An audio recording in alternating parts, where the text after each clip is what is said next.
Alice in Wonderland is a classic story, and it has a lot of adaptations. But the most recognized one is easily the Disney version. And I'm not talking about the live action version. I like to forget that one even exists. So today I will be using a full team of Pokemon based on characters from Alice in Wonderland. If you have an idea for a Pokemon team, be sure to comment below, and I will use it. And if you like this kind of content, feel free to subscribe. Now let's get right into the battles.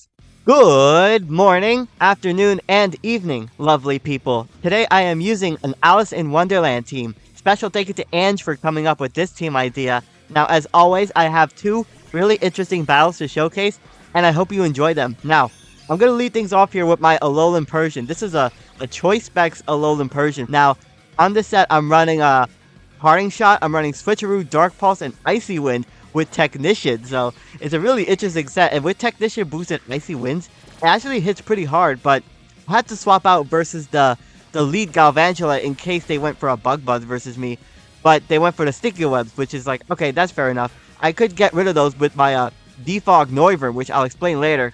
So into the Mad Hatter here for Galarian Weezing. Now, Galarian Weezing I thought was like the best fit for this, just because obviously it has that iconic top hat that it wears, so yeah, that's why I chose it. Now, this is a fully specially defensive G-Weezing. G-Weezer, as I like to call it. And I get paralyzed by the Thunder Wave. I kind of expected that to happen. Now, in comes the Raging Bolt. Unfortunately, I don't get off my my Strange Steam versus this. That's what I actually went for. Now, on this set, I'm running a Strange Steam, Flamethrower, Will-O-Wisp, and Pain Split. It's a purely especially defensive set. Now, in comes the Rhyperior. I was like, okay, that's really good because I went for the Will-O-Wisp on this to burn it. I actually wanted to burn the Raging Bolt and get off as much chip damage as possible. I wanted to see if it was running leftovers because the Raging Bolt didn't show that it had the booster energy on it. So I thought, well, this is good because I got a burn on the Rhyperior. Now, also, if you enjoy this kind of content, please feel free to subscribe. I'm getting very, very close to 800, and I'm trying to hit 1,000 by the end of the year. I think it's possible.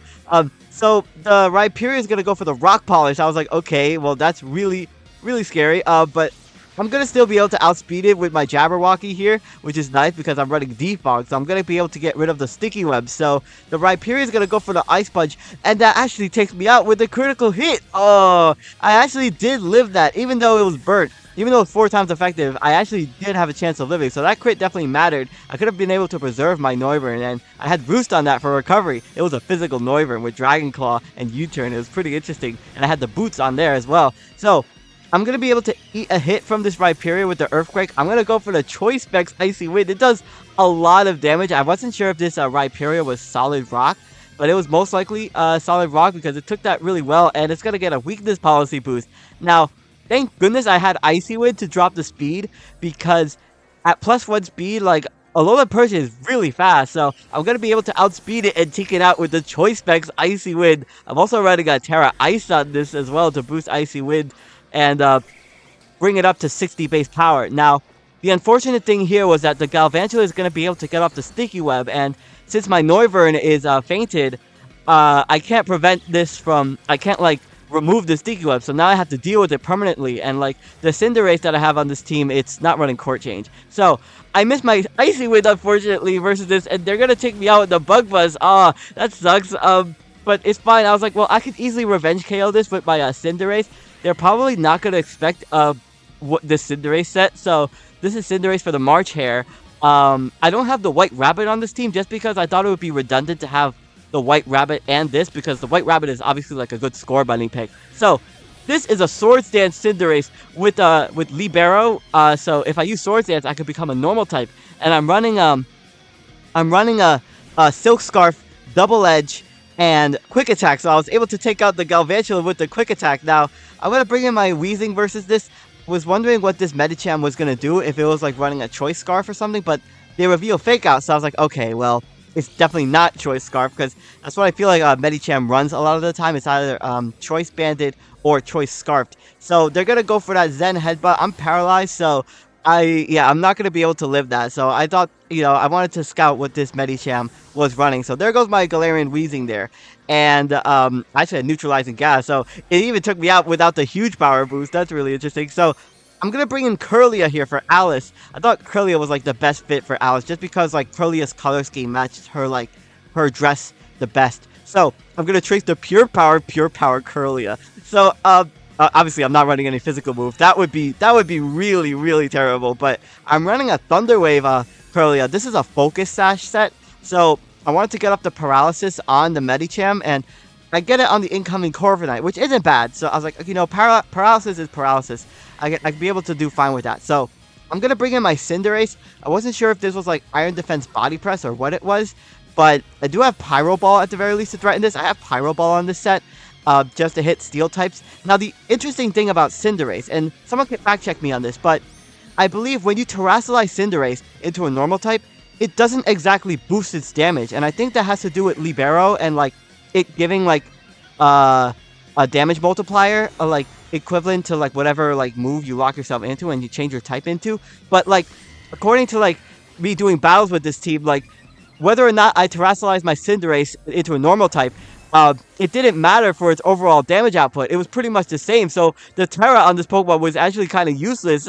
So yeah, I learned that the hard way. So I'm going to go for that. Oh my goodness, that Swords Dance boosted Double Edge. Of course, this is going to be Dual Squeeze Grimmsnarl. I mean, I'm going to be able to take it out easily because I set up the Swords Dances as it went for the Reflect. So in comes the Medicham. Now, I was like, well, I should be able to live a Fake Out from this thing and like threaten it with a Quick Attack. And I do live that. But this turn, I thought, well, if the Corviknight is Rocky Helmet, then they're probably going to swap into that, expecting me to go for the Quick Attack, alright? And just take me out with the Rocky Helmet chip damage. So this turn, I went for the Pyro Ball. It does a lot of damage to Corviknight, and I'm going to be able to hit 2 Pyro Balls through Paralysis and take out the Corviknight. Oh yes, that was such a good prediction on my part. I was able to get around that Corviknight, which was really problematic for one of my other Pokemon. So I'm going to get taken out there by the Fake Out, and I thought, okay, well, I do still have my Focus Sash intact on my Curlia. I could be able to get off a really big Psychic here. Maybe even take it out at the range that it's at because of the fact that it has Life Orb. So I thought, okay, well, I'm going to trace this Pure Power again. And I thought, well, on this set, I have Psychic, Icy Wind, Thunder Wave, and Taunt on this. So I'm going to get taken down by my Focus Sash. It actually goes for the Zen Headbutt, and it gets the Zen Headbutt flinch. Oh, that's a heinous play. They knew that I was fast. Like, obviously, what is Curlia going to do? It's not like Eviolite is going to help its bulk. It's really, really frail. So, unfortunately, it also has Bullet Punch, and that's going to be enough to take me out. Oh, I wasn't able to get off the Curlia damage. No, I was denied a Curlia KO. So, into my last Pokemon here for my Enamorus, aka the Queen of Hearts. I thought that this Pokemon was like the best bit because Enamorus has like, it has the heart in its hair and everything. Like, missed opportunity. I didn't go for Terra Fairy on this. I have Terra Steel, and I'm gonna be able to take out the Medicham with the Draining Kiss. Now, this is a pretty interesting set. So, I have a Terra Steel. Obviously, I went for the Terra just in case they went for Bullet Punch, which was super effective. And the last Pokemon is the Raging Bolt from earlier. Now, I wasn't sure how bulky this Pokemon was, if it was running like an Assault Vest or like Calm Mind leftovers, but it's gonna be Terra Grass. Now, they probably anticipated me to go for like a fairy move this turn, so they go for the Thunderclap, but it fails because I'm not running like a Choice Scarf or Choice Specs on this. I'm running a Calm Mind Enamorus with max health and max speed, so it's pretty bulky. And I'm running the Big Root on this, so Big Root is gonna increase the recovery I receive from Draining Kiss, and I have Mystical Fire on this as well, which is gonna lower the Raging Bolt special attack. That Volt Switch does next to nothing, and they're gonna cancel the battle there. There was pretty much nothing that they could do. I had a Calm Mind boost and a Mystical Fire on that, which would constantly lower the Raging Bolt's special attack, even if they repeatedly went for Calm Minds. But that was still a really good game. I was able to show off all of my Pokemon. Now, this game was just, oh my goodness. So, I'm going to go for that Choice Specs Icy Whip versus the Hippowdon, and they're obviously going to go and set up their hazards. So I was like, okay, well, I need to get rid of those Stealth Rocks. They are very threatening because I'm not running heavy duty boots on my Cinderace. I'm running Silk Scarf, and I obviously want to preserve the Focus Sash on my Curlia because there's a really, really, really threatening Pokemon in the back. So I'm gonna be able to take out the Hippowdon with the Choice Specs Icy Wind. So that's a DKO. It actually does a lot of damage. I was imagining that Hippowdon was like more of a defensive one. So into my Enamorus here, the Hawlucha is gonna go for Brick Break here. So I was like, okay, well, it's not close combat. That's interesting.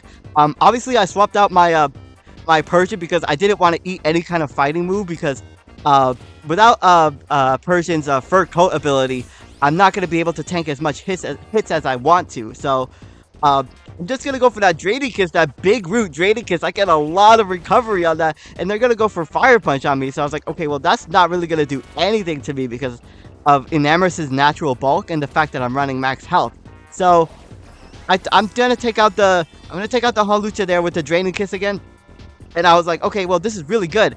I was able to take out 2 Pokemon, but I imagine this Enamorus wasn't really like the best Pokemon in this game, and that's because of the Miraidon in the back, of course. So it comes to Palmont. Now I thought, well, I'm gonna get as much damage on this as possible. I wasn't sure if they were gonna go for the Revival Blessing potentially and like revive like Hippowdon and like have that in the back in case I defog the rocks away. So they're gonna actually go for the Nuzzle and Paralyze by Enamorus. So I'm like, okay, well, that's unfortunate, but it's not like this Pokemon was like incredibly important in this game anyway. I was always gonna get outsped and like KO'd by whatever Pokemon they had in the back. So there goes my Enamorus to the double shock there from the Palmont. I almost forgot its name. So I'm gonna bring in my Jabberwocky here. Now the Jabberwocky is an interesting character because it's not actually in the original Disney movie. It was actually cut from the original Disney movie. So I opted to put it on this team anyway, just because it's in the live action version, which I was supposed to. I'm not supposed to remember that exists. So they're gonna go for the close combat on my Noivern here. So I was like, okay, well, it does a lot of damage, and I'm gonna be able to go for the Dragon Claw and take it out. But I'm also gonna be able to take a lot of chip damage from the Rocky Helmet and the close combat. So I'm not exactly in the best position, and I'm also paralyzed. So yeah, facing off versus this Miraidon, it was like, yeah, I'm not gonna be able to utilize this, and I have no switches to this Miraidon anyway. So they're gonna go for that Terra Electric Miraidon. Obviously, they're gonna go for their signature move, the Electro Drift. So I was like, okay, well, there's no reason for me to preserve this Noivern, obviously. But I was able to defog away the Stealth Rocks at the very least. So now my Focus Sash on my Kirlia is preserved, and I could bring in my Cinderace at the very least. So this turn, I thought, well, I'm going to go into my Kirlia here. This Pokemon is really threatening, so want to lower its speed as much as possible with the Icy Wind.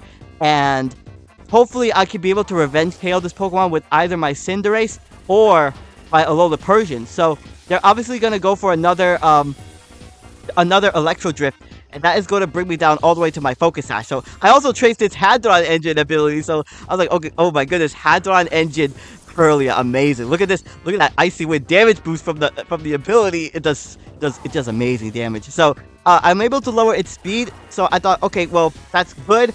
I'm gonna be able to potentially outspeed this with my Cinderace or my Alola Persian. And I thought here, well, between my 2 Pokemon, I think I value my Persian more just because of the Pokemon that they have in the back versus my Cinderace. So I've opted to bring in my Cinderace first. So I'm going to go for that Silk Scarf boosted Double Edge, and it does amazing damage, but it just barely misses the KO on this thing. I was like, no. I was really hoping I would be able to take it out, but they're going to go for another Electro Drift, and that is easily going to be enough to take out my Cinderace. This thing is like, obviously it's like an uber Pokemon.